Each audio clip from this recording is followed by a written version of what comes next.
അദ്ധ്യായം 1 അനുതാപ സങ്കീർത്തനങ്ങൾ ആമുഖം. Question number 1. സങ്കീർത്തന പുസ്തകത്തിൻ്റെ പൊതുവായ എബ്രായ തലക്കെട്ട് ഏതാണ്? ഉത്തരം തെഹില്ല എന്ന എബ്രായ പദമാണ് സങ്കീർത്തന പുസ്തകത്തിൻ്റെ പൊതുവായ തലക്കെട്ട്. Question number 2. തെഹില്ല എന്ന പദത്തിൻ്റെ അർത്ഥം എന്താണ്? ഉത്തരം സ്തുതിഗീതങ്ങൾ അഥവാ സ്തോത്രഗാനങ്ങൾ. Question number 3. സങ്കീർത്തനങ്ങളെ പ്രധാനമായും ഏതെല്ലാം വിഭാഗങ്ങളായി തിരിക്കാം? ഉത്തരം സ്തുതിയുടെ ഗാനങ്ങൾ, അപേക്ഷകൾ, രാജകീയ സങ്കീർത്തനങ്ങൾ, അനുതാപ സങ്കീർത്തനങ്ങൾ. Question number 4. സഭ അംഗീകരിച്ച അനുതാപ സങ്കീർത്തനങ്ങൾ എത്രയാണ്? ഉത്തരം 7. Question number 5. സങ്കീർത്തനങ്ങൾ ആരോടുള്ള സംഭാഷണമാണ്? ഉത്തരം ദൈവത്തോടുള്ള. Question number 6. സഭാ പാരമ്പര്യത്തിൽ അംഗീകരിക്കപ്പെട്ട 7 അനുതാപ സങ്കീർത്തനങ്ങൾ ഏതൊക്കെയാണ്? ഉത്തരം സങ്കീർത്തനങ്ങൾ 6, 32, 38, 51, 102, 130, 143. Question number 7. സങ്കീർത്തനങ്ങൾ എന്താണ്? ഉത്തരം സങ്കീർത്തനങ്ങൾ മനുഷ്യഹൃദയത്തിൻ്റെ ദൈവത്തോടുള്ള തുറന്ന സംഭാഷണങ്ങളാണ്. വിശുദ്ധ വേദപുസ്തകത്തിലെ സങ്കീർത്തനങ്ങൾ ദൈവവും മനുഷ്യനും തമ്മിലുള്ള ഏറ്റവും ആത്മീയവും സജീവവുമായ സംവാദങ്ങളുടെ സമാഹാരമാണ്. വിശുദ്ധ വേദപുസ്തകത്തിലെ സങ്കീർത്തന പുസ്തകം മനുഷ്യഹൃദയത്തിൻ്റെ എല്ലാ വികാരങ്ങളെയും ദൈവസന്നിധിയിൽ തുറന്നു വയ്ക്കുന്ന ഒരു ആത്മീയ ഡയറിയാണ്. സന്തോഷവും വേദനയും വിജയവും പരാജയവും വിശ്വാസവും സംശയവും അനുതാപവും പ്രത്യാശയും തുടങ്ങിയ എല്ലാ മാനുഷിക അനുഭവങ്ങളും വികാരങ്ങളും സങ്കീർത്തനങ്ങളിലൂടെ ദൈവസന്നിധിയിൽ അവതരിപ്പിക്കപ്പെടുന്നു. Question number 8. സങ്കീർത്തനങ്ങളിലെ അനുതാപം എന്താണ് സൂചിപ്പിക്കുന്നത്? ഉത്തരം സങ്കീർത്തനങ്ങളിൽ പ്രകടമാകുന്ന അനുതാപം വെറും പാപബോധമോ മാനസിക കുറ്റബോധമോ അല്ല, മറിച്ച് മനുഷ്യൻ്റെ മുഴുവൻ വ്യക്തിത്വത്തെയും ദൈവത്തിലേക്ക് തിരിച്ചുവിടുന്ന ഒരു ആത്മപരിവർത്തന പ്രക്രിയയാണ്. Question number 9. അനുതാപ സങ്കീർത്തനങ്ങൾ മനുഷ്യനും ദൈവവും തമ്മിലുള്ള ഏത് ബന്ധം വെളിപ്പെടുത്തുന്നു? ഉത്തരം അനുതാപ സങ്കീർത്തനങ്ങൾ മനുഷ്യൻ്റെ വീഴ്ചയും ദൈവത്തിൻ്റെ കരുണയും തമ്മിലുള്ള ബന്ധത്തെ ശക്തമായി വെളിപ്പെടുത്തുന്നു. Question number 10. സഭാപിതാക്കന്മാർ അനുതാപ സങ്കീർത്തനങ്ങളെ എങ്ങനെ കാണുന്നു? ഉത്തരം ആത്മീയ ചികിത്സയുടെ കീർത്തനങ്ങളായിട്ടാണ് കാണുന്നത്. Question number 11. എന്തുകൊണ്ടാണ് അനുതാപ സങ്കീർത്തനങ്ങൾ ക്രിസ്തീയ ആധ്യാത്മികതയുടെ ഹൃദയസ്പന്ദനങ്ങളായി കണക്കാക്കപ്പെടുന്നത്? ഉത്തരം അനുതാപ സങ്കീർത്തനങ്ങൾ അതായത് 6, 32, 38, 51, 102, 130, 143 മനുഷ്യൻ്റെ വീഴ്ചയും ദൈവത്തിൻ്റെ കരുണയും തമ്മിലുള്ള ബന്ധത്തെ ശക്തമായി വെളിപ്പെടുത്തുന്നു.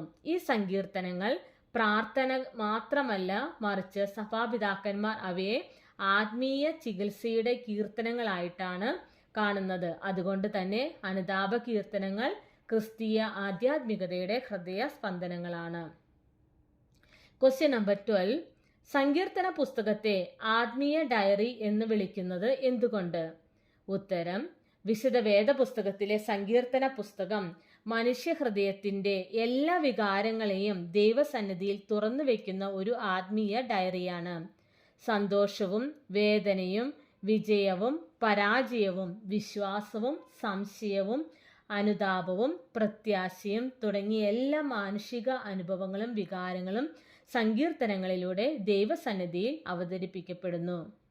Question number 13. സങ്കീർത്തനങ്ങളിൽ ഉൾപ്പെടുന്ന പ്രധാന മാനുഷിക വികാരങ്ങൾ ഏതൊക്കെയാണ്? സന്തോഷം, വേദന, വിജയം, പരാജയം, വിശ്വാസം, സംശയം, അനുതാപം, പ്രത്യാശ. Question number 14. ദൈവവും മനുഷ്യനും തമ്മിലുള്ള ഏറ്റവും ആത്മീയവും സജീവവുമായ സംവാദങ്ങളുടെ സമാഹാരം ഏത്? ഉത്തരം വിശുദ്ധ വേദപുസ്തകത്തിലെ സങ്കീർത്തനങ്ങൾ. Question number 15.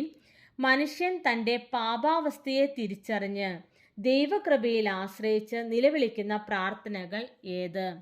ഉത്തരം അനുതാപ സങ്കീർത്തനങ്ങൾ. Question number 16. അനുതാപ സങ്കീർത്തനങ്ങൾ എന്താണ്? ഉത്തരം അനുതാപ സങ്കീർത്തനങ്ങൾ മനുഷ്യൻ തൻ്റെ പാപാവസ്ഥയെ തിരിച്ചറിഞ്ഞ് ദൈവകൃപയിൽ ആശ്രയിച്ച് നിലവിളിക്കുന്ന പ്രാർത്ഥനകളാണ്. Question number 17. പഴയ നിയമത്തിൽ അനുതാപം എന്ന വാക്കിന് ഉപയോഗിച്ചിരിക്കുന്ന എബ്രായ പദങ്ങൾ ഏവ? ഉത്തരം ശൂബ്, നാഖം. Question number 18. ശൂബ് എന്ന എബ്രായ പദത്തിൻ്റെ അർത്ഥം എന്താണ്? ഉത്തരം മടങ്ങി വരിക, തിരിഞ്ഞു വരിക. Question number 19. ശൂബ് എന്ന പദം ആത്മീയമായി എന്താണ് സൂചിപ്പിക്കുന്നത്? ഉത്തരം ദൈവത്തിങ്കലേക്ക് മടങ്ങി വരിക, പാപത്തിൽ നിന്ന് തിരിഞ്ഞു വരിക, ദൈവബന്ധം പുതുക്കുക. Question number 20. ദൈവബന്ധം പുതുക്കുക എന്ന ആശയം ഏത് എബ്രായ പദവുമായി ബന്ധപ്പെട്ടിരിക്കുന്നു? ഉത്തരം ശൂബ്. Question number 21.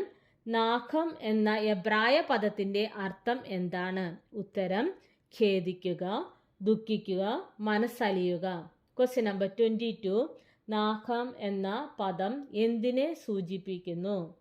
ഉത്തരം മനസ്സിൻ്റെ മാറ്റം, ഹൃദയ പരിവർത്തനം, ആത്മീയ നവീകരണം.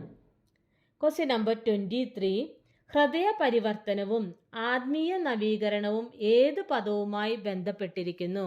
ഉത്തരം നാഖം. Question number 24. സുറിയാനി ഭാഷയിൽ അനുതാപത്തിനുള്ള പദം ഏതാണ്? ഉത്തരം തൈബൂസോ. Question number 25. തൈബൂസോ എന്ന പദത്തിൻ്റെ അർത്ഥം എന്താണ്?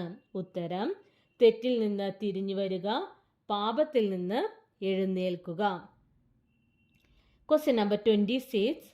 ഗ്രീക്ക് ഭാഷയിൽ അനുതാപം എന്ന വാക്കിന് ഉപയോഗിച്ചിരിക്കുന്ന പദം ഏതാണ്? ഉത്തരം മേറ്റാനോയിയ. Question number 27. മേറ്റാനോയിയ എന്ന പദത്തിൻ്റെ അർത്ഥം എന്താണ്? ഉത്തരം മനസ്സിൻ്റെ മാറ്റം, ജീവിത ദിശയുടെ പരിവർത്തനം. Question number 28. മേറ്റാനോയിയ പുതിയ നിയമത്തിൽ എത്ര പ്രാവശ്യം നാമമായി ഉപയോഗിച്ചിട്ടുണ്ട്? ഉത്തരം 20 പ്രാവശ്യം. Question number 29. മേറ്റാനോയിയ പുതിയ നിയമത്തിൽ എത്ര പ്രാവശ്യം ക്രിയയായി ഉപയോഗിച്ചിട്ടുണ്ട്? ഉത്തരം 30 പ്രാവശ്യം. മേറ്റാനോയിയ പുതിയ നിയമത്തിൽ ആകെ എത്ര പ്രാവശ്യം ഉപയോഗിച്ചിട്ടുണ്ട്? ഉത്തരം 50 പ്രാവശ്യം. Question number 31. അനുതാപം പാപത്തിൽ നിന്നുള്ള തിരിഞ്ഞോടൽ മാത്രമല്ല എന്ന് പറയുന്നത് എന്തുകൊണ്ട്?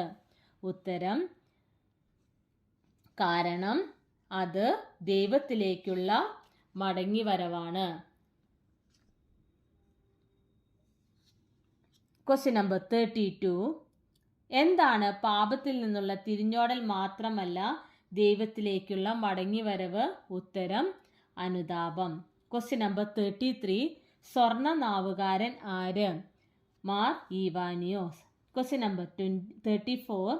സ്വർണ്ണ നാവുകാരനായ മാർ ഈവാനിയോസ് അനുതാപത്തെക്കുറിച്ച് പറയുന്നത് എന്താണ്? ഉത്തരം അനുതാപം പാപിക്ക് ശിക്ഷയല്ല, അത് പാപിക്കുള്ള രക്ഷയുടെ വാതിലാണ്. അത് വീണവനെ നശിപ്പിക്കുന്നില്ല, മറിച്ച് അവനെ വീണ്ടും ഉയർത്തുന്നു. Question number 35. മാർ ഈവാനിയോസിന്റെ അഭിപ്രായത്തിൽ അനുതാപം പാപിക്ക് എന്താണ്? ഉത്തരം രക്ഷയുടെ വാതിൽ. Question number 36. അനുതാപം വീണ മനുഷ്യനോട് എന്താണ് ചെയ്യുന്നത്? ഉത്തരം അവനെ വീണ്ടും ഉയർത്തുന്നു. Question number 37. സഭാപിതാക്കന്മാരുടെ അഭിപ്രായത്തിൽ അനുതാപം ദൈവത്തിൻ്റെ നീതിയെ എങ്ങനെ കാണുന്നു? ഉത്തരം: ദൈവത്തിൻ്റെ നീതിയെ മറികടക്കുന്നില്ല. Question number 38. സഭാപിതാക്കന്മാരുടെ അഭിപ്രായത്തിൽ അനുതാപം എന്ത് വെളിപ്പെടുത്തുന്നു? ഉത്തരം: ദൈവകരുണയുടെ ആഴം. Question number 39. സഭാപിതാക്കന്മാരുടെ അഭിപ്രായത്തിൽ അനുതാപം എന്താണ് വെളിപ്പെടുത്തുന്നത്? ഉത്തരം: സഭാപിതാക്കന്മാരുടെ അഭിപ്രായത്തിൽ അനുതാപം ദൈവത്തിൻ്റെ നീതിയെ മറികടക്കുന്നില്ല, മറിച്ച് ദൈവകരുണയുടെ ആഴം വെളിപ്പെടുത്തുന്നു. Question number 40. അനുതാപ സങ്കീർത്തനങ്ങൾ ആരുടെ സ്തുതികളല്ല? ഉത്തരം: നീതിമാന്മാരുടെ സ്തുതികളല്ല. Question number 41. അനുതാപ സങ്കീർത്തനങ്ങൾ ആരുടെ ഹൃദയ വിളികളാണ്? ഉത്തരം: പാപബോധമുള്ള മനുഷ്യന്റെ ഹൃദയ വിളികളാണ്. Question number 42. Enarrationes in Psalmos എന്ന കൃതിയുടെ രചയിതാവ് ആരാണ്? ഉത്തരം: വിശുദ്ധ അഗസ്തീനോസ്. Question number 43. വിശുദ്ധ അഗസ്തീനോസ് അനുതാപ സങ്കീർത്തനങ്ങളെക്കുറിച്ച് എന്താണ് പറയുന്നത്? ഉത്തരം: അനുതാപ സങ്കീർത്തനങ്ങൾ ദൈവത്തിൻ്റെ മാത്രം അനുതാപ സങ്കീർത്തനങ്ങൾ ദാവീദിൻ്റെ മാത്രം ശബ്ദമല്ല, അത് സഭയുടെ ശബ്ദമാണ്. പാപം തിരിച്ചറിഞ്ഞ എല്ലാ ആത്മാക്കളുടെയും നിലവിളിയാണ്. Question number 44. വിശുദ്ധ അഗസ്തീനോസിൻ്റെ അഭിപ്രായത്തിൽ അനുതാപ സങ്കീർത്തനങ്ങൾ ആരുടെ ശബ്ദമാണ്? ഉത്തരം: സഭയുടെ ശബ്ദമാണ്. പാപം തിരിച്ചറിഞ്ഞ എല്ലാ ആത്മാക്കളുടെയും നിലവിളിയാണ്. Question number 45. അനുതാപ സങ്കീർത്തനങ്ങളെ ചരിത്രപരമായ പശ്ചാത്തലത്തിൽ മാത്രം വായിക്കരുതെന്ന് പറയുന്നത് എന്തുകൊണ്ടാണ്? ഉത്തരം: അനുതാപ സങ്കീർത്തനങ്ങൾ ദാവീദിൻ്റെ മാത്രം ശബ്ദമല്ല, അത് സഭയുടെ ശബ്ദമാണ്. പാപം തിരിച്ചറിഞ്ഞ എല്ലാ ആത്മാക്കളുടെയും നിലവിളിയാണ്. അതിനാൽ ഇവയെ ചരിത്രപരമായ പശ്ചാത്തലത്തിൽ മാത്രം വായിക്കാതെ സഭയുടെ ജീവിക്കുന്ന അനുഭവമായി കാണേണ്ടതാണ്. Question number 46. അനുതാപ സങ്കീർത്തനങ്ങളെ എങ്ങനെ കാണണം? ഉത്തരം: ചരിത്രപരമായ പശ്ചാത്തലത്തിൽ മാത്രമല്ല, സഭയുടെ ജീവിക്കുന്ന അനുഭവമായി കാണണം. Question number 47. അനുതാപ സങ്കീർത്തനങ്ങൾ എന്നറിയപ്പെടുന്ന സങ്കീർത്തനങ്ങൾ ഏതൊക്കെയാണ്? ഉത്തരം: സങ്കീർത്തനങ്ങൾ 6, 32, 38, 51, 102, 130, 143. പരമ്പരാഗതമായി സഭ അംഗീകരിക്കുന്ന അനുതാപ സങ്കീർത്തനങ്ങളുടെ എണ്ണം എത്ര? ഉത്തരം: 7. Question number 49. പാമ്പാക്കുടം നമസ്കാരത്തിൽ അനുതാപ സങ്കീർത്തനങ്ങളായി നൽകിയിരിക്കുന്നവ ഏതൊക്കെയാണ്? 6, 32, 38, 51, 102, 129, 142. Question number 50. English orthodox study ബൈബിളിൽ അനുതാപ സങ്കീർത്തനങ്ങളായി നൽകിയിരിക്കുന്നവ ഏതൊക്കെയാണ്? ഉത്തരം: 6, 31, 37, 50, 101, 129, 142. Question number 51. RSV ബൈബിളിൽ അനുതാപ സങ്കീർത്തനങ്ങളായി നൽകിയിരിക്കുന്നവ ഏതൊക്കെയാണ്? 6, 32, 38, 51, 102, 130, 143.